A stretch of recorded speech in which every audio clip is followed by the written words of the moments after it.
वन्देऽहं श्रीगुरुः श्रीयुतपदकमलं श्रीगुरुन् विष्णुवांश्च श्रीरूपं साग्रजातं सहगणरघुनाथान्वितं तं सजीवं साद्वैतं सावधूतं पुरिजनसहितं श्रीकृष्णचैतन्यदेवं श्रीराधाकृष्णपादं सहगणललिता श्रीविशाखान्वितश्च गौररामसमारम्भं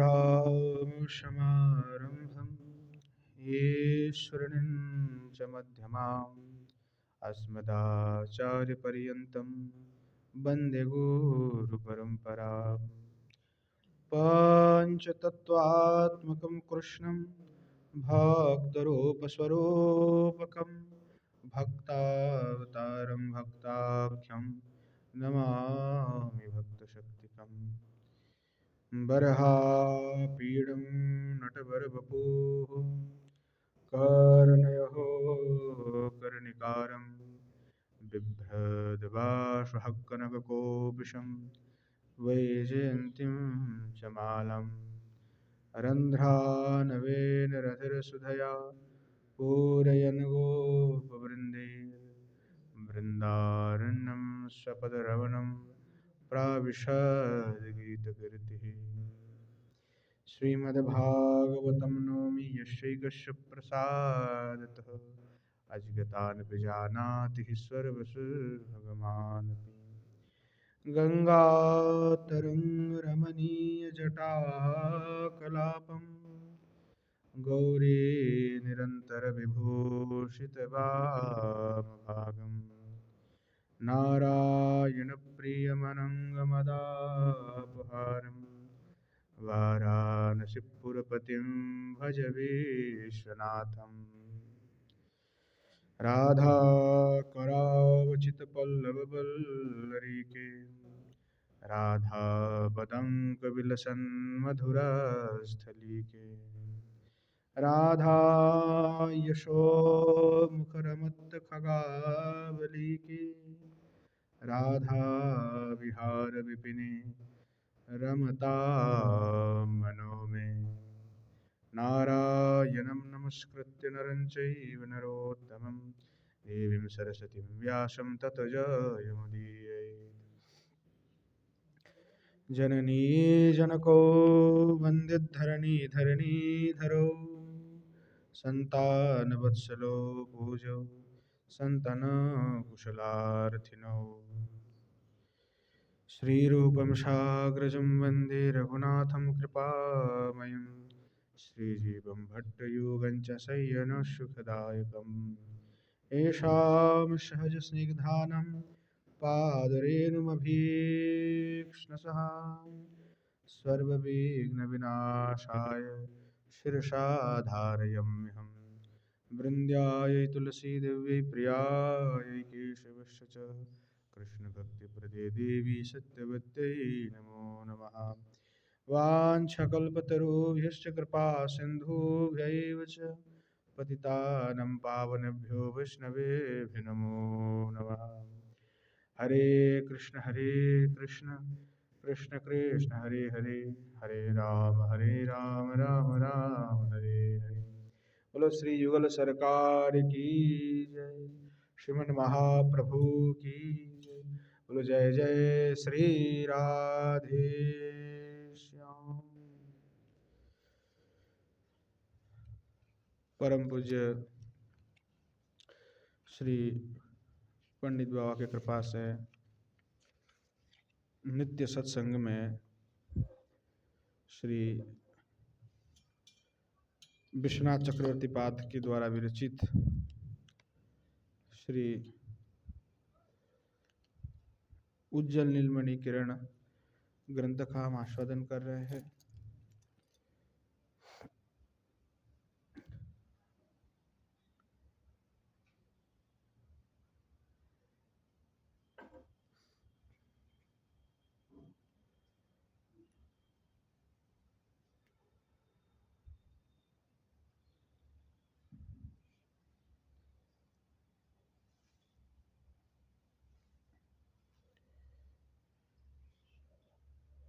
ফোনটা সাইলেন্ট আছে কি ফ্লাইট মোড আছে কিনা দেখে নিতে একবার।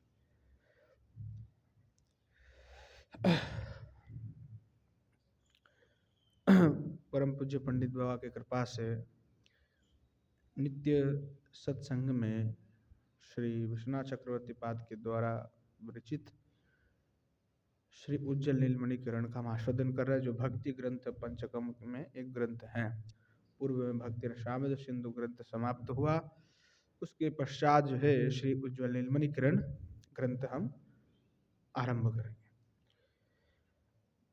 पूर्व दिवस में हमने नायक के विषय में जाना, यथा संक्षेप बहुत विस्तारित रूप से अगर अपेक्षा है जानने की तो उज्जवल नीलमणि ग्रंथ पढ़ना पड़ेगा, देखना पड़ेगा, अनुसंधान करना पड़ेगा, तब जा करके विस्तारित फिर वो जानकारी प्राप्त होगा।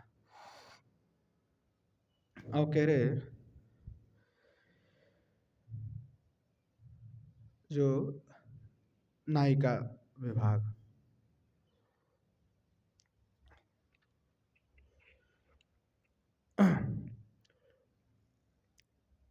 प्रथमतः और कह रहे नायिका विभाग में आश्रय आलंबन नायिका अर्थात अथ आश्रय आलंबन नायिका, विषयालंबन श्री नायक है, भगवान है कृष्णचंद्र। आश्रय आलंबन जो है नायिका गण है, प्रेसी गण है, श्री ठाकुर जी के गोपीगण जो है गोपीगण है। और कह रहे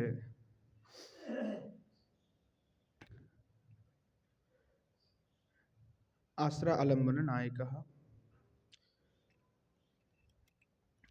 वह जो नायिका है आश्रय आलंबन, प्रथमम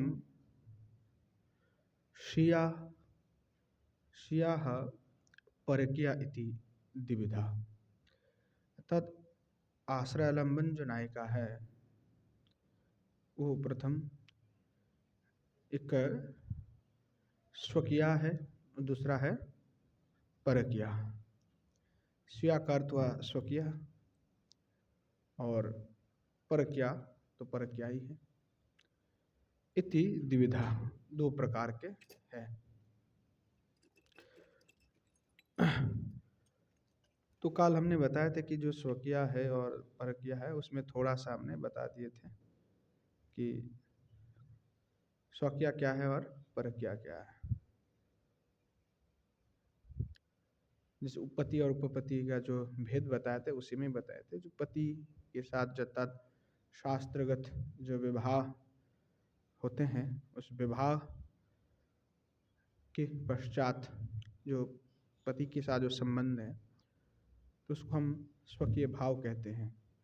तो शास्त्र के अनुसार नायक और नायिका का विवाह हो और दोनों में जो मिलन है उसको स्वकीय भाव कहा जाएगा। उसमें जो भाव रहेगा नायिका में वो स्वकीय भाव है। और परकीया का यथा संक्षेप कि जो विवाह के पश्चात भी उसमें थोड़ा भेद भी है, जिनकी विवाह नहीं हुई उसकी भी होते हैं, परंतु जो विवाह हुई है परंतु फिर भी नायिका अगर दूसरे नायक के प्रति आसक्त हो तो उसको परकीया भाव कहा जाएगा, जो साधारण समझते हैं यहाँ पे। परंतु जिस विषय की चर्चा हम कर रहे हैं वो कोई साधारण भौतिक विषय नहीं है, वो श्री भगवान कृष्णचंद्र के लिए कहा जा रहा है और गोपियों के लिए कहा जा रहा है। तो श्री युगल सरकार में अनन्य भेद है, मतलब कोई भेद नहीं है। एक जैसे दूध और दूध की सफेदी है, एक से दूसरे को हम निकाल नहीं सकते, तो वैसे ही संबंध श्री युगल सरकार में है और श्री किशोर जी के ही अंशद भूता सभी गोपियाँ है। तो इसलिए यहाँ जो भाव है वो भौतिक जगत की भाव के भांति नहीं है। अब कह रहे कि दो प्रकार के नायिका है,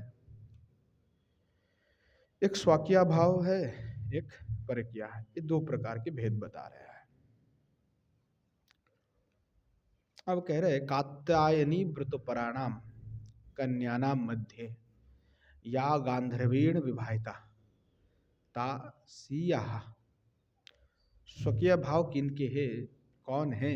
तो कह रहे कात्यायनी व्रतपराणाम कन्यानाम मध्य, जो कन्याओं ने कात्यायनी व्रत किए थे उनमें, क्योंकि कात्यायनी व्रत तो सभी ने किया है, तो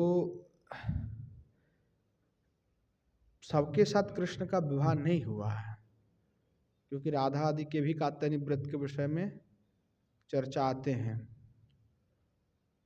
तो जो श्री जी के साथ विवाह का प्रसंग एक आता है कि नहीं, ब्रह्मा जी ने विवाह कराई भांडिर वन में, ये जो है वो पूर्व कल्प की लीला है, इस कल्प की नहीं है। तो जहाँ मतभेद होता है वहाँ पे आचार्य पद कहते कि कल्प भेद मान लो, तो ये कल्प भेद है, इस कल्प में नहीं है, दूसरे कल्प में है। तो कहा कि जो कात्यायनी व्रत पराणम, क्योंकि श्री जीव गोस्वामी पाद गोपाल चंपू में उल्लेख किया कि श्री जी आदि सभी ने कात्यायनी व्रत किया है, तो इसलिए जो कात्यायनी व्रत पराणाम शब्द में अगर हम कहेंगे कि सभी कात्यायनी व्रत करने वाली, तो फिर अर्थ का अनर्थ हो जाएगा। इसलिए कहा कात्यायनी व्रत पराणाम, कात्यायनी व्रत करने वाली कन्या नाम, कन्याओं में, कन्या नाम मध्य, कन्याओं में, कन्याओं के मध्य में, या जिन्होंने अथवा जो लोगों ने गांधर्वेण विवाहिता, गांधर्व रीति से कृष्णचंद्र के साथ जिनका विवाह हुआ है ना, गांधर्व रीति से। तो गांधर्व रीति का विवाह क्या हुआ कि नायक और नायिका एक दूसरे को जो है माला पहनाते हैं, और माला पहना करके एक दूसरे को अपना लेते हैं, तो उसको गांधर्व रीति से विवाह मानी जाती है। जो अष्ट प्रकार के विवाह है, ब्रह्मी, प्रजापत्य, गांधर्व, राक्षस, पिशाच इत्यादि, है ना, तो ये जितने भी विवाह की बात कही गई है वो सभी मान्य है। तो जो गांधर्व विवाह है उस रीति से जिनके साथ में विवाह हुई है, ऐसे जो ब्रज की गोपी है उनका जो भाव है, वो जो गोपी है वो क्या है, स्वकीय है, अर्थात स्वकीय नायिका है जिनके साथ गांधर्व रीति से विवाह हुई है। यानी जो भी विवाह की बात कही गई, किसी भी एक रीति से विवाह हो तो फिर वो मान्य हो जाएगा। आजकल तो ऐसे ही चल रहा है कि हमारे सनातन धर्म शास्त्र में इसलिए कोई सेपरेशन का या कोई जो विच्छेद होते विवाह, ये सब का कोई सिस्टम हमारे परंपरा में नहीं है। हमारे कोई शास्त्र में ऐसा आपको मिलेगा ही नहीं। जो आजकल होते हैं डिवोर्स, साधारण भौतिक जगत में भी आज दिखा जाता है कि हमारे हिंदू धर्म में भी ये पता नहीं कहाँ से एक पाश्चात्य संस्कृति आ चुका है। नहीं तो पहले तो हमारे जो पूर्वज होते थे वो इतने महान ये शास्त्र आदि अध्ययन करते थे, तो उनके हृदय में भी उस प्रकार की भावना धारणा थी, इतने पतिव्रता, इतने निष्ठा। और आजकल तो पता नहीं क्या हो चुके समाज व्यवस्था को, और समाज अपने क्या कहते स्वतंत्र चलाना चाहते हैं। धर्म कहते कि हम धर्म मानते, पर धर्म को स्वीकार नहीं करते। ऊपर ऊपर से तो मान लेते कि हम धार्मिक है, पर धर्म को स्वीकार करना, उस पर चलना अलग बात है, और केवल धर्म को मानना अलग बात है। तो जो धर्म के मार्ग पे चलने वाले लोग हैं वो क्या क्या उदाहरण हम क्या दे, ऐसे ऐसे महान विभूति हुई, ऐसे पत्नी व्रता हुई, जो भाव रहे उनके, तुलसी देवी जी की इतनी महान महिमा, केवल पतिव्रता के कारण उनको आज इतनी महान पद मिली हुई है कि बिना तुलसी के तो श्री ठाकुर जी की भोग नहीं लगते। करपात्री महाराज जी ने अपने ग्रंथ में लिखा, भक्ति रसामृत, उन्होंने भी एक ग्रंथ लिखा भक्ति रसामृत क्या व्याख्यान कुछ करके, तो उन्होंने वहाँ पे बहुत सुंदर तुलसी जी की महिमा लिखी कि पतिव्रता होने का क्या महिमा है। सावित्री जी की महिमा देख लो, जमराज जी नहीं ले जा पाए। तो ऐसे महान महान विभूति, राजस्थान में देखो उन्होंने अपने जहर पी लिया तब भी धर्म को नहीं त्यागा, क्योंकि हमारे शास्त्र में कोई त्याग का विधान ही नहीं है कि विवाह हो गया तो अंतिम समय तक वो निभाना है, ये धर्म है। और बीच में जो महाराज आजकल चल रहे हैं ये अधर्म है। आजकल तो नियम भी बन चुका है। क्या नियम है कि विवाह विच्छेद होगा तो बढ़िया चकाचक पैसा मिलता है, डिमांड करते हैं अगले वाला, जो डिमांड करेंगे पैसा देना पड़ेगा। आजकल एक खेल भी चल रहा है ऐसे ही कि विवाह कर लो, 1 साल के बाद फिर डिवोर्सेशन फाइल करवा दो और खूब पैसा मिल जाएंगे, जो मांगोगे देना पड़ेगा, कोर्ट का तो यही है। पर हमारे ये रीति, ये कुरीति है, ये कुरीति कुव्यासन है। और ये कुव्यासन हमारी भारतीय संस्कृति नहीं है, ये हमारी भारतीय धर्म नहीं है, ये सनातन धर्म नहीं है। यहाँ तक शास्त्र में कहा गया पति कैसे भी हो उसका, पति का कर्तव्य है कि उसका धर्म का निर्वहन करे। तो इसीलिए तुलसी देवी जी की सबसे उदाहरण दी जाती कि जो जलंधर है वो दस्यु था, असुर था, फिर भी उन्होंने अपनी पातिव्रत्य का कभी परित्याग नहीं किया। तो समाज को दिखा के गए हैं। कई लोग ये कॉम्प्लेन करते नहीं हमारे पति तो भक्ति में उतना ये नहीं, फिर हम क्या करें, उनको त्याग दे। क्योंकि त्यागने का जो सिलसिला चलता है आजकल, लोग देखते हैं फिर उससे सीखते हैं। जो हमारे पुराने संस्कृति और सभ्यता है वो लोग नहीं देख रहे हैं, उसको पढ़ तो रहा है पर हृदयंगम नहीं कर रहा है, हृदयंगम करके उसको धारण नहीं कर रहे हैं, संस्कार धारण नहीं कर रहे हैं। तो भारत आज ऐसे एक पटल पर है कि जहाँ भारत के लोग पाश्चात्य सभ्यता के पर आकर्षित है और जो पाश्चात्य के लोग हैं वो भारत के सभ्यता के ऊपर आकर्षित है।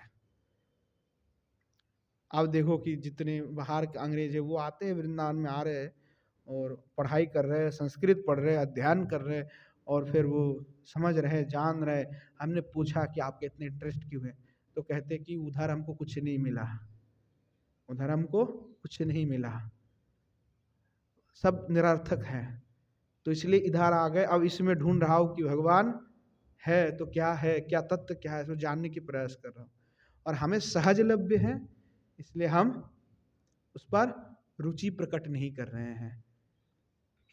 अब बताओ हमारी जो कर्तव्य है, अभी यही हमारे वृंदावन में एक अंग्रेज रहते, इन्होंने गौड़ीय संप्रदाय के बहुत पुराने पुराने ग्रंथ को उन्होंने जो है निकाला, अभी हम लोगों को भी नहीं पता थी। तो वो कर्तव्य तो हमारा था कि हम सब भारतीय है, हमारे आचार्य का ग्रंथ है और हम अन्वेषण करके उसको निकाले। हम में से कोई प्रयास नहीं कर रहे हैं, वो लोग कर रहे हैं क्योंकि उनकी इंटरेस्ट है, क्यों धर्म को समझते हैं।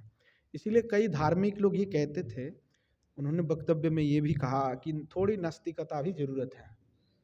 नास्तिकता इसलिए जरूरत है कि नास्तिकता रहेगा तभी जो महाराज आप धर्म के प्रति आकर्षण होगा। विकर्षण है तभी आकर्षण है, आकर्षण तभी होगा जब विकर्षण भी रहेगा। विकर्षण के बिना आकर्षण संभव नहीं होता है। ये है, प्रत्येक क्रिया का एक विपरीत क्रिया होती है। तो आप सोचो, इसीलिए हमारे जो सनातन धर्म है नास्तिकों को भी स्थान मिला हुआ है। हाँ, क्या उनके ग्रंथों को जलाया गया? हमारे यहाँ पे तो ऐसे भी हुए, कहते कि वो बृहस्पति के अवतार है। और क्या लिखा, चारवाक क्या लिखते हैं कि जावत जीवेत घृतम पिबेत, ऋणम कृत्वा घृतम पिबेत। बोले जब तक जियो तब तक खूब घी खाओ, ऋणम कृत्वा पिबेत, ऋण करके भी खाओ। अरे भाई मरने के बाद कौन आता है ढूंढने के लिए, कौन लेने के लिए आएगा, क्योंकि तुम तो चले जाओगे, किसी से ऋण भी ले लिया तो क्या ही कर लेगा। तो ऐसी उनका भी बात है। तो ये क्यों कहा? थोड़ी नास्तिकता इसलिए जरूरत है, तभी आस्तिकता के ऊपर आकर्षण बढ़ता है। तो जो पाश्चात्य देश है जहाँ धर्म ही नहीं था, तो धर्म ही ना पशु भी समाना, जो धर्म नहीं है जिसमें, वो तो पशु है। धर्म तो आवश्यक है, धर्म के बिना क्या है, पशु है वो। पर धर्महीन था और इसलिए पशुवत आचरण करते हुए भी इन लोगों ने देखा कि हमारे यहाँ पे तो कुछ भी नहीं है, इसमें कोई तत्व नहीं मिला। तो फिर आए भारत में, इस धार्मिक भूमि पर। और हम लोग धार्मिक भूमि पे रहते हुए, धर्म करते हुए, जब ये हमारे पास क्या हो चुका है, जब हमारे पास रहता है चीज, तो फिर हम उस पर उतना ध्यान नहीं देते थे। हमको लगता है कि उधर वाले जो चीज है उसमें ज्यादा ही कुछ मजा है, तो फिर लोग उधर जाना चाहता है कि हम शिफ्ट हो जाएंगे, यूरोप जाएंगे, अमेरिका जाएंगे, कनाडा जाएंगे और उधर शिफ्ट हो जाएंगे, बढ़िया चकाचंद सब कुछ है, यही लाइफ जीवन है, ये उत्तम जीवन है। पर वो जो उत्तम जीवन व्यतीत कर चुके हैं उनके पास वो निरर्थक है। और जिन्होंने व्यतीत नहीं किया, जिन्होंने भोगा, इसीलिए कहा कि भोगने के बाद, किसी ने भोग ली गई, जिसकी भोग ली गई है वो दोबारा कभी प्रिय नहीं लगता। जो आकर्षण पैदा होती है पहला, तो वो भोग लेने के बाद आकर्षण उतना नहीं रहता जो पहले बार था। भोगा गया तो फिर आकर्षण नहीं होगा, वहीं पे समाप्त हो जाता है। और आप कहते कि फिर दोबारा जो भोगने की इच्छा हुई तो आसक्ति है, वो लोभ है, पर वो आकर्षण नहीं है वो फिर। तो इसलिए यहाँ पे जो स्वकीय भाव है, तो जितने भी संसार में स्त्री सभी के सकिया भाव ही होती है अधिकतर। तो हमारे भारत में तो सकिया भाव की ही जो प्राधान्यता है, जो प्राकृत नायक नायिका की बात अगर करें। और फिर अगर जो हमारे श्री जुगल सरकार की उपासना में, वहाँ पे भी ऐसे ब्रज गोपी है जिनकी श्री भगवान के प्रति स्वकीय भाव है कि ये हमारे पति है, जी गांधर्वरीति से जिनकी विवाह हुई। कहने की तात्पर्य यही है कि देखिए समाज व्यवस्था बना रहेगा। आज देश का क्या परिस्थिति है, इधर उधर चारों तरफ हल्ला मचा हुआ, हिंदू इधर से भागते उधर से भागते, कहाँ जाएगा। तो धर्म में तो धर्म का संकट काल है। अगर हम नहीं रहेंगे तो धर्म कैसे रहेगा? आप ही नहीं रहोगे तो धर्म कैसे करोगे? आपको स्थान ही नहीं मिला तो आप धर्म कैसे करोगे महाराज? अपना रक्षा कैसे करोगे? आज ऐसे ऐसे देश है दुनिया में जहाँ पे कोई किताब नहीं, कुछ नहीं, बस लट और बंदूक लेकर के खड़े हुए हैं महाराज। चावल के लिए भी बंदूक से ही युद्ध कर रहा है कि एक मुट्ठी चावल चाहिए, आटा चाहिए, तो उसके लिए भी लड़ाई कर रहा है। तो ऐसे स्थान हो जाए फिर आप क्या करोगे? तो इसकी भी थोड़ा सोचना पड़ेगा और अपने संस्कृति और सभ्यता को भी बचाना पड़ेगा। अगर आप अपने सभ्यता संस्कृति को भूल करके अपनी स्वतंत्रता से धर्म को परित्याग करके, इसीलिए कहा स्वधर्म निधनम सर्वे परधर्मो भयावह, बहुत भयावह होता है। अपना धर्म अपना कर्तव्य जो त्याग करके दूसरे धर्म करने जाता है, दूसरे कुछ जिसका अधिकारी वो खुद नहीं है वो करने जाता है, तो फिर वो भयावह स्थिति उत्पन्न कर देता है। तो आज भारत की में भी यही स्थिति है कि लोग अपने अपने स्वधर्म को त्याग करके जब दूसरा धर्म का तात्पर्य क्या है? जो एक गृहस्थ हैं तो उनके लिए गृहस्थ धर्म ही उसके स्वधर्म है। एक ब्रह्मचारी है तो ब्रह्मचारी का धर्म ब्रह्मचर्य ही रक्षा है, उसका स्वधर्म है। एक सन्यासी है तो सन्यास का जो धर्म है, क्योंकि धर्म कोई एक विषय नहीं, अलग अलग राजधर्म, दान धर्म, कर राजधर्म, दान धर्म, स्त्री धर्म, पुत्र धर्म, पौत्र धर्म, सबकी धर्म है महाराज। तो ये जो धर्म है, जो जिस स्थान पे हो उस धर्म का पालन अनिवार्य है।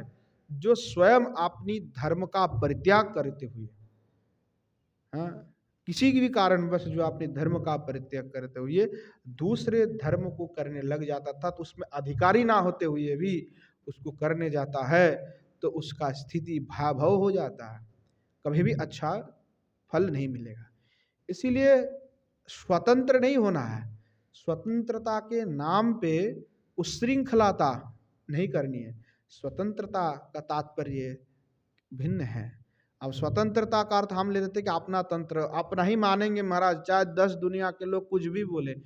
ऐसे ढीठ लोग भी हैं, आप कुछ भी समझा लो, उसके सामने प्रमाण रख दो, सब कुछ नहीं, हम यही करना है तो वही करेंगे। रावण की तरह है, दुर्योधन की तरह है। इसीलिए दुर्योधन क्या कहते हैं कि भगवान को कहते हैं कि प्रभु हम तो जानामि धर्मम न च मे प्रवृत्ति, कि मैं धर्म को तो जानता हूं पर उसमें मेरा प्रवृत्ति नहीं होता है।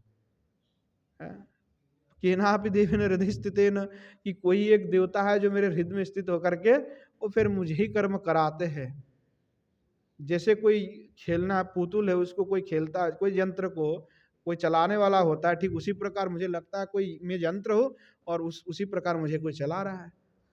तो भगवान की दोष देते हैं कि भगवान ये तो आपकी इच्छा से कर रहा हूं मैं, नहीं, भगवान की इच्छा से नहीं कर रहा, तुम अपने विवेक से कर रहे हो, तुम अपने बुद्धि से कर रहे हो। तुमको चाहिए कि अपने विवेक और बुद्धि को लगा करके जो सत्य है, क्योंकि विवेक और बुद्धि भगवान ने किस लिए दिया?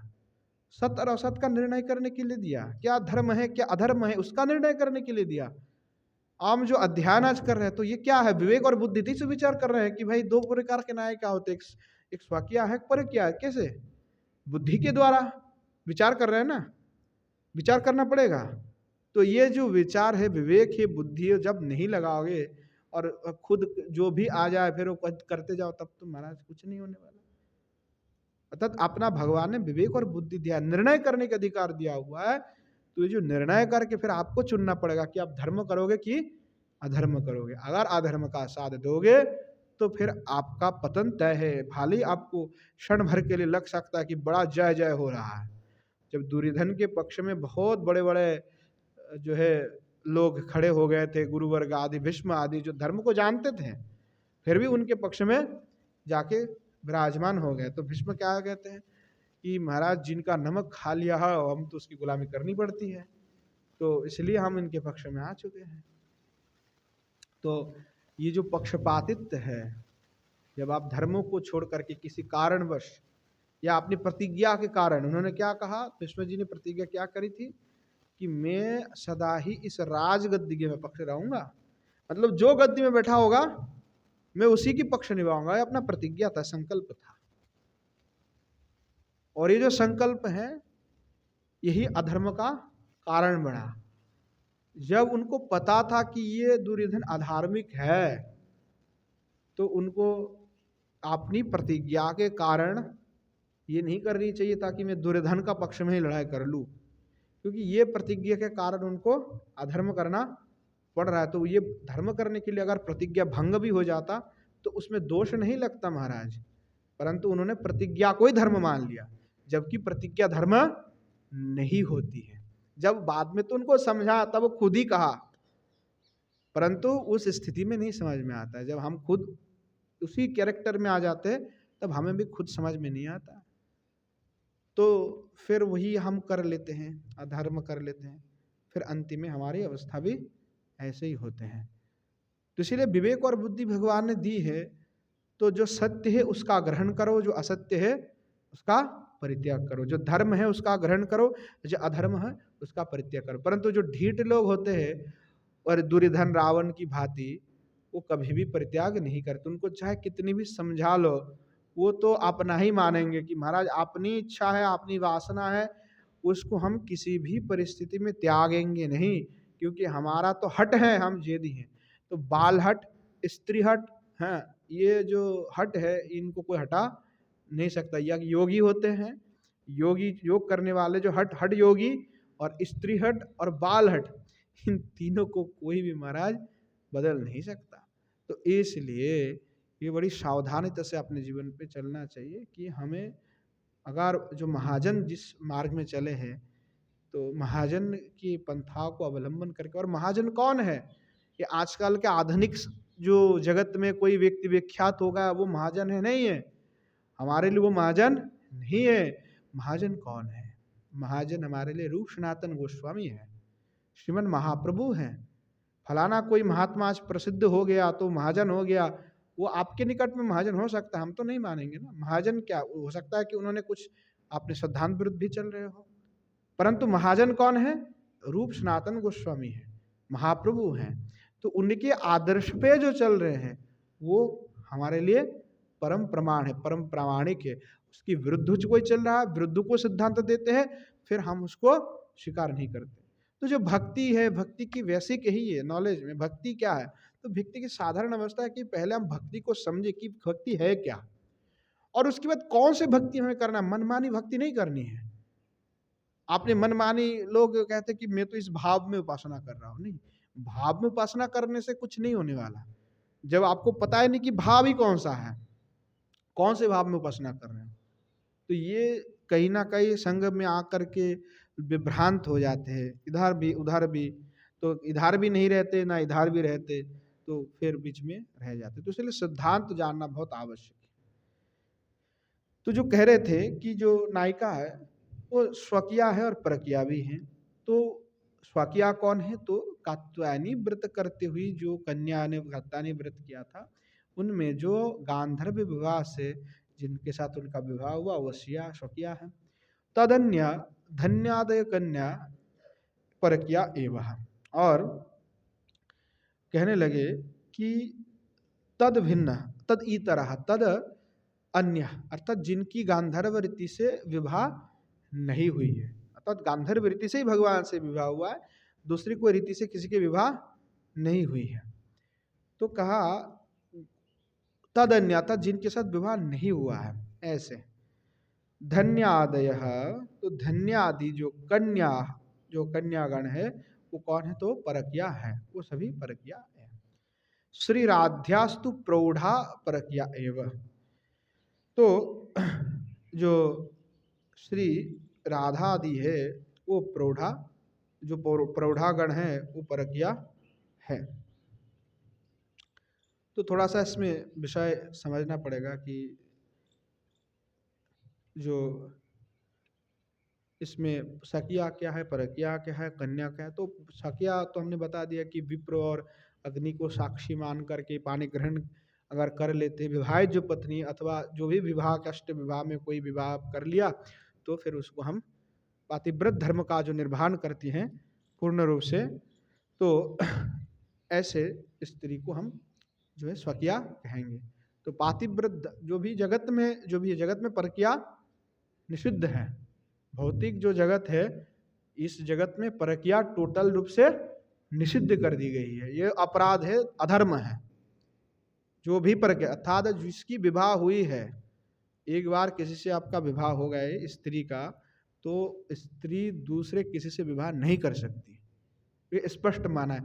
बाद में कई लोग क्रिश्चियन मिशनरी और अंग्रेजों के दबाव में आकर के माल पैसा मिला तो उन्होंने ये विधवा विवाह आदि ये सब प्रकरण लिख दिया है संस्कृत में, जो शास्त्रीय वेदादि शास्त्र में ये प्रसिद्ध नहीं है, ये निषिद्ध है।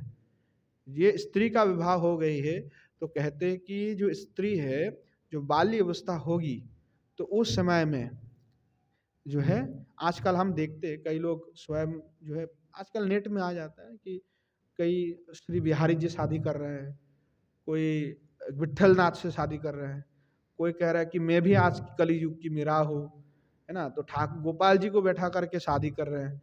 तो ये जो प्रकरण चल रहा है महाराज, ये कोई भाव नहीं, ये बस फेमस होने का एक नाटक है। मीराबाई ने तो ऐसा कुछ भी दिखाया क्या, कर रहे थे प्रचार अपनी नेट में डाल डाल करके, नहीं कुछ नहीं कर रहे थे, वो तो अपने भाव में भजन कर रहे थे। और आज जो ये स्थिति है ये बस दिखावा, शो ऑफ है। अपनी भक्ति को कोई दिखाता नहीं। हाँ, आज हमारे ठाकुर जी की जब भोग लगता है तब भी पर्दा लगा करके भोग करते, श्रृंगार करते तो भी करते। आजकल के तथाकथित जो ये यूट्यूबर आ गए, ये भक्त वाले आ गए, वो क्या करते, सामने नेट में मोबाइल में डाल करके भगवान के मुंह में पूड़ी घुसाड़ रहे हैं। ये भाव है अपनी, कहते हैं हम भाव में भजन कर रहे हैं और भाव दिखा भी रहे हैं बाहर, जबकि शास्त्र कह रहे हैं अपना भाव गुप्त रखना है, छुपा के रखना है। और ये क्या कर रहा है कि वही भोग लगाएंगे, सब यूट्यूब में डालना है, इनको फेसबुक में डालना है, रील्स बनानी, पैसा मिल रहा है। तो ये जो ढोंग की भक्ति चल रहे है, और आप इस पर कुछ बोलोगे तो लोग विवाद, अरे आप पता नहीं, आप तो इसमें पहुंचे ही नहीं हो। अरे जिसको जनरल ज्ञान नहीं हो वो पहुंच चुके भाव के राज्य में, दशा में, वो ज्ञान दे रहे हैं। जिनको अभी पूछ लो कि महाराज भक्ति क्या, तो कुछ नहीं बोल पाएंगे, और वो भाव की अनन्य दशा में चले गए, ऐसी उनका कहना है। तो ऐसे कहने से तो कुछ हो नहीं जाता है। रावण भी समझता था कि भाई मैं जो कर रहा हूँ धर्म ही कर रहा हूँ, जबकि वो अधर्म ही कर रहा था। तो इसीलिए ब्राह्मण पुराण में कहा, भगवान स्वयं कहते हैं कि कई लोग अपनी बुद्धि से, कल्पनाओं से अथवा किसी व्यक्ति के संस्पर्श में आकर के अधर्म को ही धर्म मान लेते हैं। यानी जो अधर्म था उसको ही धर्म मान लेते हैं और उसी को धर्म मान करके उसी को करने लग जाता है, और ऐसे व्यक्ति का अंत में गति नरक ही होता है। तो जो माता है उनके लिए कोई संस्कार नहीं, एक ही संस्कार है, वो विवाह संस्कार है। कि बाल्य जब अवस्था होगी तो पिता के रक्षण में, और जब युवती हो जाए तो फिर उनकी विवाह एक ही संस्कार होती है, दूसरा कोई संस्कार नहीं होती है। और जब पति का देहांत हो जाए तो या तो स्वयं वो अपना चले जा सकते, उनके साथ में जाकर के स्वयं दग्ध हो सकते, सतीत्व को प्राप्ति कर सकते गति को, अथवा फिर अपने पुत्र के सानिध्य में अथवा अपने भ्राता आदि के सानिध्य में रह करके फिर भगत भजन कर सकते हैं। परंतु स्वतंत्र रूप से ये नहीं कहीं पे रह सकते, निषिद्ध शास्त्र किया गया कि स्वतंत्रता नहीं है, और स्त्री के लिए एक ही संस्कार है।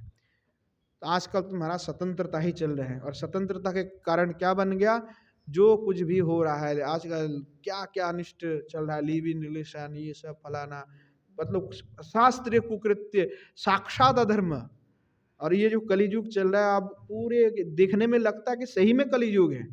ऐसे कहेगा ना कि कलियुग है, तो कलियुग है, तो ये सब देखने से पता चलता है कि महाराज कलियुग है।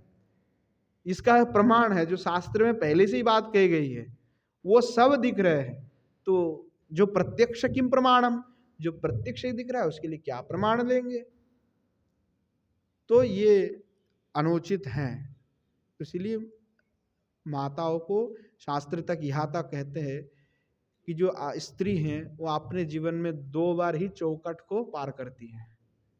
कब कब स्त्री अपने जीवन पे 2 बार चौखट पार करती है। कब, तो कहा कि जब विवाह हो करके पितृगृह से अपने पति के गृह में जाती हैं, तो पहली बार अपनी जो पिता की जो चौखट है घर की, तब वो पार करती है। और दूसरी बार कब पार करती है, तो कहा जब वो मर जाती हैं, जब वो मर जाती है और तब आपने पति के जो गृह उसके चौखट पार करती हैं। तब जीवित रहते हुए एक ही बार करते हैं, और जब प्राप्ति हो जाए तब उसका शरीर दोबारा पार करते, दोबारा। तो जीवन में स्त्री 2 ही बार अपनी जो है घर की चौखट है वो पार करती है। ऐसे भारत में हमारी पतिव्रताएं माताएं हुई है, धन्य है। और यही भौतिक जगत में स्वीकार्य है कि आप में स्वकीय भावी हो, पर क्या नहीं, ये निषिद्ध है। पर जैसे हमारे युगल सरकार के लीला है उसमें फिर वो तो अपराकृत हैं, दिव्याति दिव्य हैं, और स्वयं ही श्री भगवान कृष्णचंद्र है, और स्वयं ही श्री किशोरी जी है, और स्वयं ही गोपिया है। वो अपने आप ही स्वरूप ही है, सब स्वयं ही भगवान अपने नित्य स्वरूप का ही प्रकट करके लीला व्यूह रचना करके लीला कर रहे हैं। तो कन्या, कन्या का तात्पर्य कहा कि इसलिए कहा यहाँ पे कि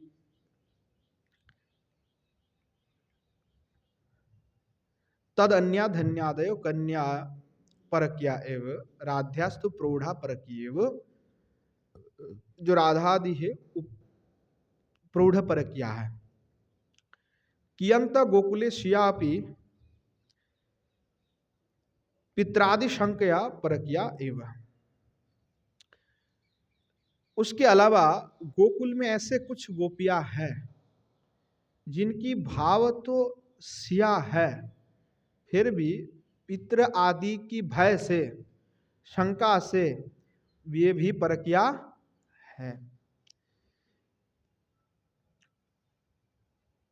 द्वारिकायाम रुक्मिण्याद्या सिया एव।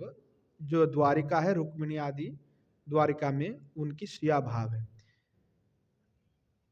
और का कन्या, कन्या का तात्पर्य हुआ है अविवाहित और अभी भी जिनमें स्वलज्जा विराजमान हो, पिता माता द्वारा जो पालित हो, सखियों के साथ क्रीड़ा विषय में जो निशंका जिनमें है, और मुग्धा नायिका उपयोगी गुणों से जो युक्त होती है, ऐसे जो बालिका है उनको कन्या कहते हैं।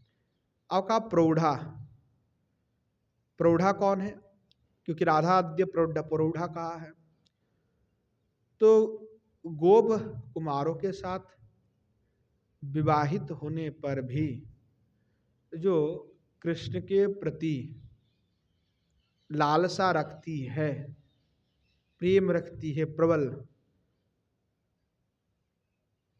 परंतु अभी तक उनके गर्भ से कोई संतान उत्पन्न नहीं हुई है, मतलब जो स्त्री है, जो नायिका है, उनकी संतान नहीं हुई है, परंतु कृष्ण के साथ उनका अधिक प्रेम है, उनके प्रति अत्यधिक आसक्ति है, लालसा है।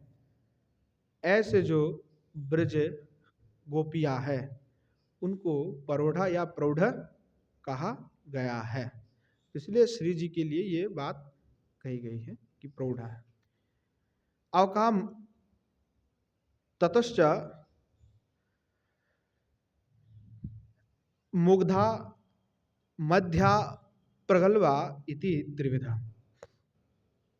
अर्थात जो स्वीया और परकिया दो प्रकार की जो हमने नायिका देखा, उसमें भी तीन भेद है, अर्थात तीन प्रकार के, एक मुग्धा है, एक मध्या है, एक प्रगल्भा है। तो परकिया नायिका और शाकिया तो तीन दूनी छह हो गया, तो शाकिया के भी तीन भेद हो गए और परकिया के भी तीन भेद हो गए, तो तीन और तीन छह हो गया। फिर कहा अधीर मध्या मान समय धीरा मध्या, अधीर मध्या अधीरा मध्या धीरा धीरा मध्या इति त्रिविधा, अर्थात मध्या एवं जब मान हो तो मान होने पर धीरा मध्या और अधीरा मध्या, धीरा अधीरा मध्या भेद वो तीन प्रकार है। तो फिर इनका हो गया आपका स्वकिया परकिया है, तो उनमें भी तीन प्रकार है, वो तीन में भी मुग्धा में भी फिर इसमें भेद तीन तीन करके आ गया, इसमें भेद आ गया। फिर अब कह रहे तीन में कौन कौन क्या है इस प्रकार का, वक्रोक्ति पवित्रो भत्सन कारिणी या सा धीरा मध्या, अर्थात जो नायिका वक्रो उक्ति के द्वारा नायक को गांभीर्य पूर्ण भर्त्सना करती है, उसको जो है धीरा मध्या कहा। ये सब का उदाहरण जो है उज्ज्वल नीलमणि में श्री रूप गोस्वामी पाद ने जब वर्णना किया तो प्रत्येक का एक एक उदाहरण दे करके इसको समझाया है कि कैसे समझे, क्या भाव रहा हो, कैसे गांभीर्यपूर्ण बात का अर्थ क्या है। तो विशेष यहाँ पे तो बहुत ही केवल थोड़ा सा जानकारी मात्र हो जाए साधक को, इसके लिए यहाँ पे कर रहा है। विशेष अगर उसमें जानकारी चाहिए तो फिर उज्ज्वल नीलमणि ग्रंथ अध्ययन करना चाहिए, उसका भी कभी पाठ होगा। एक बार हमने ये सब किया था आज से लगभग 6 साल पहले, एक बार जब अधिरूढ़ महाभाव की कथा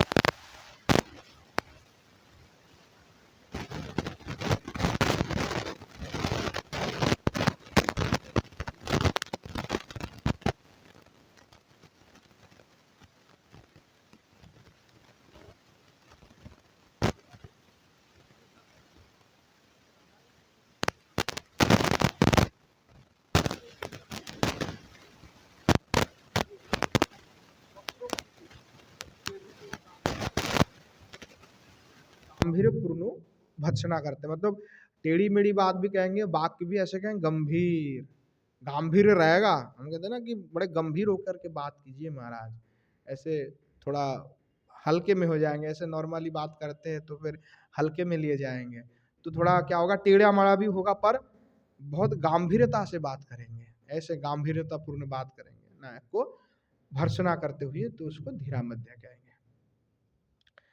अब कह रहे रोषतः कठोर भर्त्सन कारिणी या सा अधीर मध्या, अर्थात कि जो रोष के कारण, रोषतः, अर्थात कोई भी रुष्ट हो गए हैं नायक के प्रति किसी कारणवश, तो रोष्ट होने के कारण रोषतः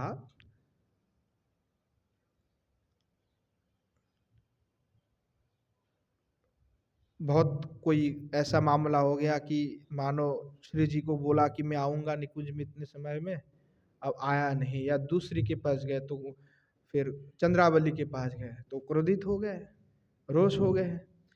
तो रोष होने पर जो कठोर भत्सनकारिणी, जो निष्ठुर वाक्य उस समय कह दे, कठोर भत्सना कर दे, कठोर वाक्य कह दे, सीधा सीधा मुंह पे कठोर वाक्य कह देंगे। तो ऐसे जब कठोर वाक्य प्रयोग करते हैं कोई जो नायिका, उसको फिर अधीर मध्या कहा जाएगा। मिश्रित वाक्य यासा धीरा धीरा मध्या श्री राधा, और जो मिश्रित वाक्य के द्वारा नायक को भर्त्सना करती है उसको धीरा धीरा मध्या कहा गया है। और वो कौन है? तो श्री राधा है। धीरा धीरा मध्या। तत्रो प्रगल्भा भी धीर प्रगल्भा, अधीर प्रगल्भा, धीरा धीरा प्रगल्भा च इति त्रिविधा। तो कह रहे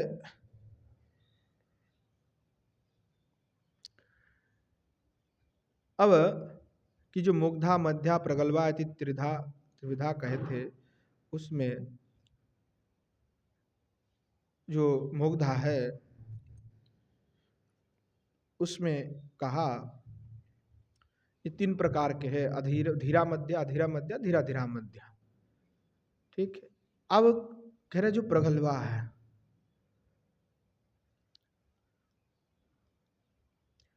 तो प्रगल्भा भी धीर प्रगल्भा, अधीर प्रगल्भा, धीर धीर प्रगल्भा, तीन भेद है उनमें भी, त्रिविधा। अब कह रहे तत्रु निज रोष गोपन परा शूरते उदासीना यासा धीर प्रगल्भ पालिका। अर्थात जो नायिका अपनी जो रोष है वो गोपन करती है, मतलब रोष तो है पर गोपन करती है, मतलब प्रकाश नहीं करती है। तो ऐसे, परंतु श्री भगवान में गोपन परा, गोपन करते, सूरत उदासीना, सूरत क्रीड़ा में जो उदासीन है, अर्थात श्री भगवान को आलिंगन आदि करने में जो उदासीना है उनको धीर प्रगल्भा कहा गया है। तो वो कौन है धीर प्रगल्भा? तो पालिका, चंद्रावली, भद्राचा, ये तीन जो गोपी हैं उनकी नाम ली गई।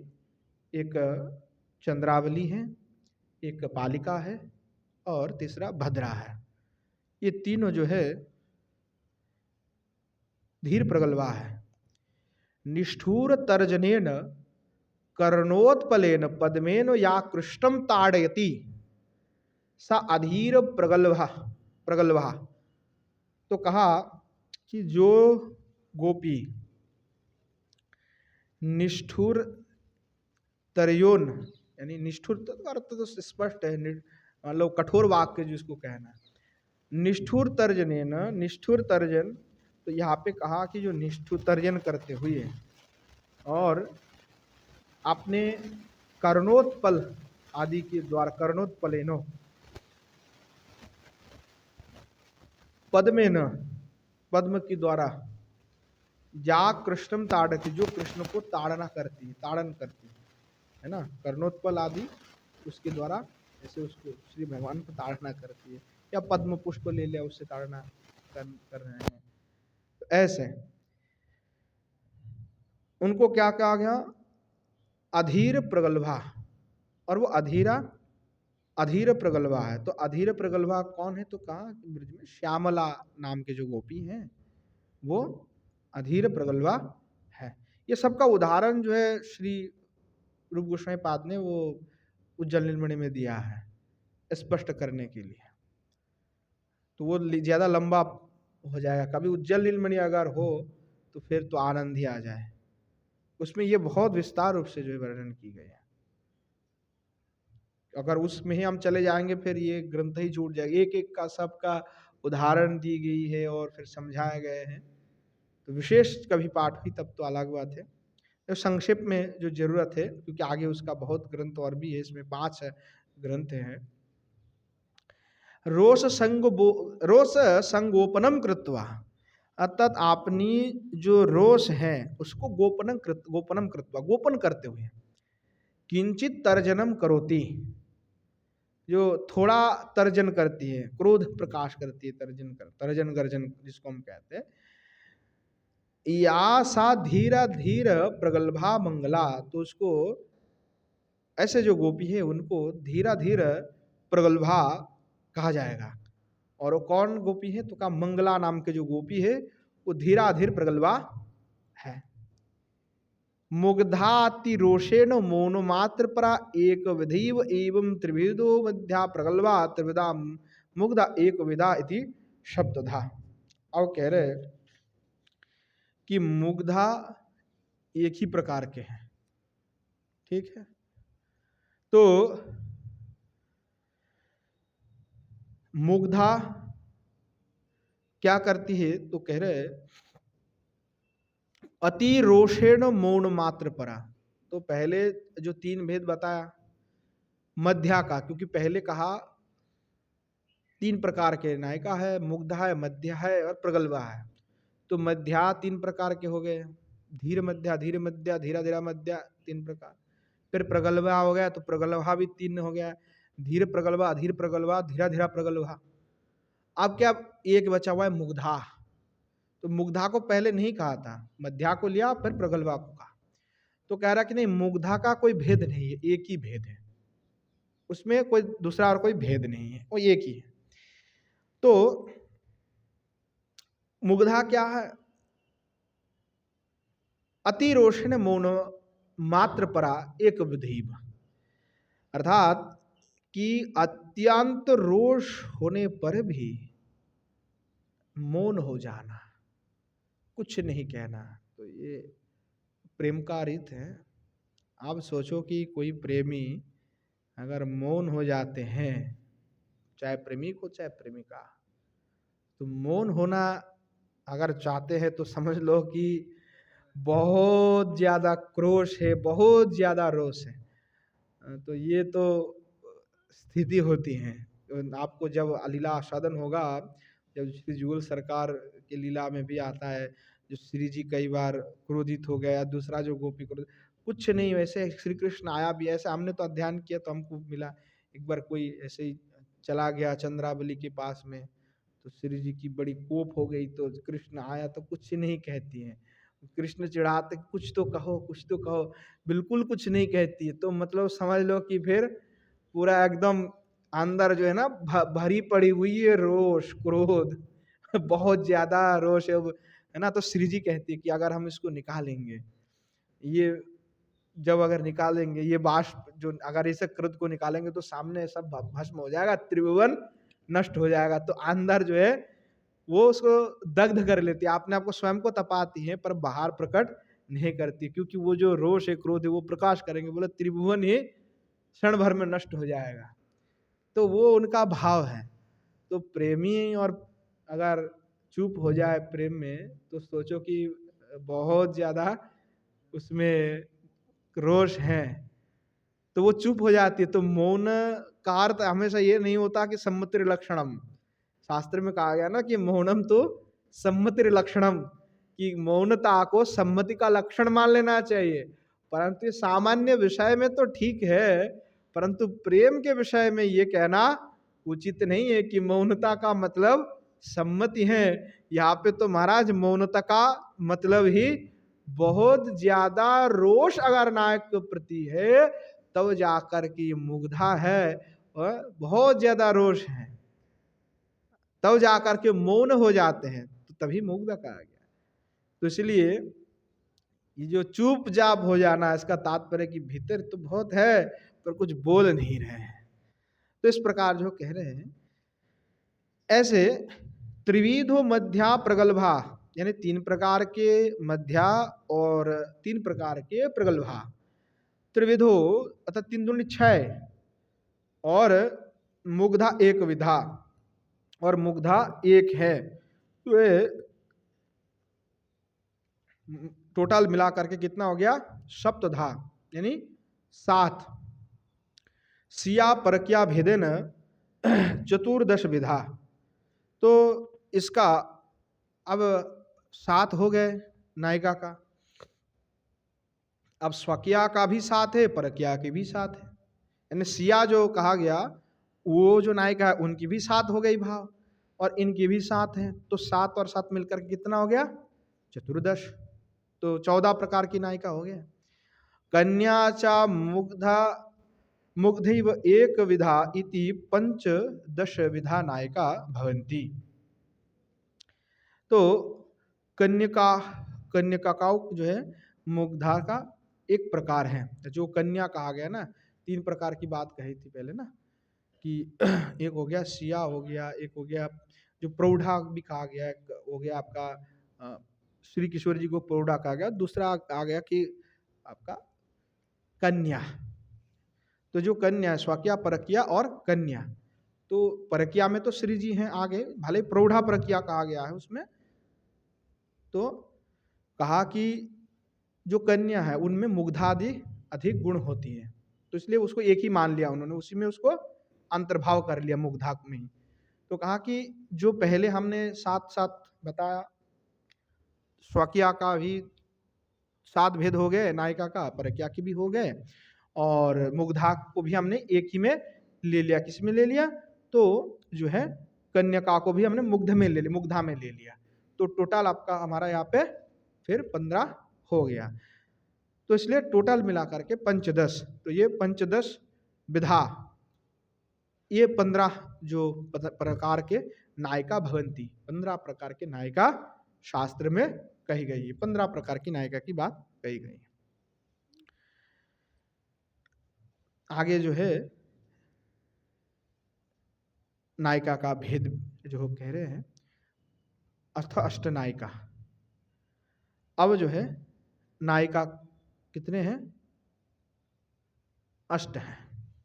तो अब तो समय भी हो चुके हैं, क्योंकि समय भी ध्यान रखना पड़ेगा, नहीं तो फिर तो होगा नहीं। थोड़ा सा समय बचा हुआ तो थोड़ा सा चर्चा इसी विषय में ही कर लेते हैं। भक्ति रसामृत सिंधु में जो उज्ज्वल रस की भी वर्णना श्री गोस्वामी पाद ने किया है। तो जो उज्ज्वल रस है, उज्ज्वल रस की जो भाव है वो प्रियता रति है। प्रियता जो रति उसको कहा गया। जे प्रीति प्रेयसी जने अमार प्राणपति। यह जो अभिमान है कि प्रेयसी जन में भगवान के जो प्रेयसी है श्री किशोरी जी आदि, तो ये जो भाव है कि वह मेरा प्राणपति है, वो अभिमान हृदय में धारण करके जो भजन करता, जिनके हृदय में ऐसे भाव प्रकट हुआ, वो हमारा प्राणपति है। चैतन्य शुद्धदास बाबा थे, उनके भी हृदय में कि जो है गोरा ही मेरा प्राणपति है। नागरी भाव का भी प्रसंग आता है। सबके लिए वो साधना नहीं है, बहुत उच्चस्थ लोगों के लिए साधना है। कई लोग साधना को विकृति कर लेते, समझने में गलती कर देते हैं। भाव, क्योंकि भाव तब जाके समझ में आता है जब हम भाव जिसका है उसका संग करें। केवल ग्रंथों पढ़ने से केवल भाव नहीं समझ में आएगा, अर्थ नहीं समझ में आता है। हमने संस्कृत भी पढ़ लिया हो तब भी नहीं आता है महाराज। ऐसे बहुत ग्रंथ हैं जिसका नहीं लगा पाएंगे, भले संस्कृत आता हो, जब तक वो आचार्य के निकट में जाकर अध्ययन नहीं करते समझ में नहीं आता है। बाजार में डॉक्टरी की किताब मिलते हैं, तो हम क्या डॉक्टरी की किताब पढ़ करके कोई ऑपरेशन कर लेगा? संभव है? परंतु धार्मिक विषय में लोगों का धारणा यही है कि बाजार में अनुवाद मिल जाएंगे तो हम पढ़ करके जान जाएंगे कि धर्म क्या है। परंतु दूसरे विषय की बात करो तब कहेंगे नहीं नहीं नहीं नहीं, तो व्यवहारिक जरूरी है, परंतु जैसे धर्म के विषय आ जाएगा तो कहेंगे नहीं। परंतु हमारी व्यवस्था सनातन धर्म में ऐसा नहीं कहते, कहते कि नहीं, शास्त्र का अध्ययन गुरु वर्ग के ही निकट में होना चाहिए, परंपरागत होना चाहिए। तो जो भाव है, जो साधन है, ये भी परंपरागत है। कभी हो गई व्याख्यान तो इस पर मैं करूंगा क्यों परंपरागत है। इसीलिए शिष्य परंपरा, वंश परंपरा, दो ही परंपरा प्रमाणिक है। अधिकतर तो आचार्यपाद कहते कि जो वंश परंपरा है उसमें वैशिष्ट ज्यादा रहते हैं, शिष्य परंपरा से अधिक वंश परंपरा में भी गुण ज्यादा रहते हैं कई बार, और वंश परंपरा शिष्य परंपरा में भी रहते हैं। परंतु आप थोड़ा सा अगर क्रम देखो कि हमारे गौड़ी संप्रदाय में हो चाहे दूसरी संप्रदाय में भी हो, एक व्यक्ति, कोई भी मतलब अच्छे व्यक्ति, जो भी, चाहे एक डॉक्टर हो, चाहे एक साइंटिस्ट हो, चाहे कोई भी, वो अपने बेटे को जितना अच्छे से सिखाएगा, जो ज्ञान अपने बेटे को देगा, वो कभी दूसरे व्यक्ति को वो नहीं प्रदान करेगा, पूर्ण नहीं देगा महाराज। चाहे आप कुछ भी लिख लो, नहीं देगा वो ज्ञान। कोई अच्छा कलाकार है, उसकी पुत्र भाले नालायक को सिखाने का प्रयास करेगा, नहीं तो सीख बेटा, वो अपना संपूर्ण उसको देना चाहेगा। परंतु शिष्य परंपरा में थोड़ा कम ज्यादा होता है, परंतु वंश परंपरा में जो होती है उसमें पूर्ण रूप से देते भी हैं। तो यह कहेंगे कि भैया कहाँ आपको मिला, तो थोड़ा सा अपने आचार्य को और थोड़ा सा नजर अगर देखो, सार्वभौम भट्टाचार्य हैं, उनके निकट में श्रीमन महाप्रभु ने अध्ययन किया। उनके जो भाई हैं विद्यावाचस्पति, उनसे दीक्षा कौन लिया? श्री सनातन गोस्वामीपाद ने। सनातन गोस्वामीपाद अपने भाई को दीक्षा दे रहे हैं, किसको? रूप गोस्वामीपाद को। रूप गोस्वामीपाद किसको दीक्षा दे रहे हैं? अपने भतीजे को, शिव गोस्वामीपाद को। सब वंश परंपरा है। नित्यानंद प्रभु, उनके पुत्र बिरचंद्र प्रभु, दीक्षा कौन दे रहे हैं? जानवा माता गोस्वामी, वंश परंपरा। गोपाल भट्ट गोस्वामी जी को कौन दीक्षा दे रहा है? पूर्वानंद सरस्वती पाद। क्या लगते हैं? चाचा अपना। ये जितने भी आप देखोगे पूर्वाचार्य के, ये वैशिष्ट रहता है। डीएनए हम कहते हैं ना आजकल, जो कहते हैं डीएनए है, तो महाराज ये डीएनए में होता है। डीएनए कैसे? तो वीर्य से। तो शास्त्र इसलिए आगे पहले कहा कि उत्तर उत्तर जो धर्म का वृद्धि होती है वंश परंपरा से, वो आगे चलते हैं। चलो वो कई बहुत कचित कवार होते हैं कि वंश की नाश हो जाए, कोई भ्रांत हो जाए, कुछ कारण हो जाए, तब वो, या कुल देव देविता अगर नाराज हो जाए तो उस समय में वो पतित नष्ट हो जाते, आचरण भ्रष्ट हो जाए, तब पतित हो जाता है। नहीं तो वो साक्षात जो वंश परंपरा उसमें रहता है। इसीलिए ये वंश परंपरा में दी गई। इसका बहुत व्याख्यान सुंदरानंद विद्या विनोद जी ने अपने ग्रंथ में किया कि इसका महिमा क्या है, और उन्होंने भूरी भूरी प्रमाण दिया। अब मैं इतना प्रमाण तो नहीं कहूँगा, उन्होंने बहुत ज़्यादा प्रमाण दिया कि देखिए, ये जो उन्होंने लिस्ट निकाल के दिया कि ये देखिए आपने आचार्य जो भी वंश परंपरा से कितने चला है, क्योंकि जो चीज़ वंश परंपरा से प्राप्त होकर देते हैं वो शिष्य परंपरा कम ही मिलते हैं। शिष्य परंपरा में भी देते, क्यों नहीं देंगे, देते हैं, परंतु मुख्य बात वो ये कहना चाहते कि इसीलिए आचार्यपाद ने उसको दिया, क्योंकि डीएनए में भी वो चीज होता है। अब देखो कि कोई कुलीन विद्वान होगा तो उसके वंश परंपरा में विद्वान होते गए होते गए होते गए, चलो एक समय ऐसा आया कि नष्ट हो गया, परंतु शिष्य परंपरा में कितने साल चलते हैं, क्योंकि वो चीज उसको धारण करके रखते नहीं कि हमारे पिता ने दिया, उनके पिता ने दिया, उनके पिता ने दिया। तो शिष्य परंपरा वो मतलब वो वंश भी है और शिष्य भी है, दोनों ही है। प्लस पॉइंट मिल गया वहां पे। कि एक तो आपको वंश परंपरा भी मिला, एक शिष्य परंपरा भी मिला, तो प्लस पॉइंट मिल रहा है कि नहीं मिल रहा है? परंतु केवल हमें शिष्य परंपरा मिल रहा है, तो थोड़ा उसमें उन्होंने विचार भी किया कि उसकी महिमा बहुत अधिक है। तो जो प्रियता रति है, उस प्रियता रति का आश्रय जो है प्रेयसी गण है। इसलिए वो जो प्रेयसी गण है वो आश्रयालंबन है, जो हमने कहा था विषयालंबन और आश्रयालंबन। तो जो विषयालंबन है वो श्री भगवान कृष्ण है, और आश्रयालंबन जो हमारे गोपियां हैं। इसलिए जो प्रियतारती जब हो तो नायक को फिर विषयालंबन करके नायिकागण आश्रयालंबन हो जाते हैं। तो वहाँ जो प्रियता रति की बात श्री रूप गोस्वामी पाद करते हैं, वही जो प्रियता रति है वो गुण, नाम, रूप, ये सब की श्रवण से जो है फिर उद्दीपित होते हैं। जो भी आश्रयालंबन होती है उनमें उद्दीपित होते हैं, तो उसको उद्दीपन विभाव कहा जाता है। तो इसीलिए जो श्री भगवान कृष्णचंद्र है वो विषयालंबन है, और आदि आदि जो कांता वर्ग है वो आश्रयालंबन है, और भगवान के जो नाम गुण ये सब कुछ है ये उनका उद्दीपन विभाव है। इस प्रकार जो है आचार्य ने व्याख्यान किया।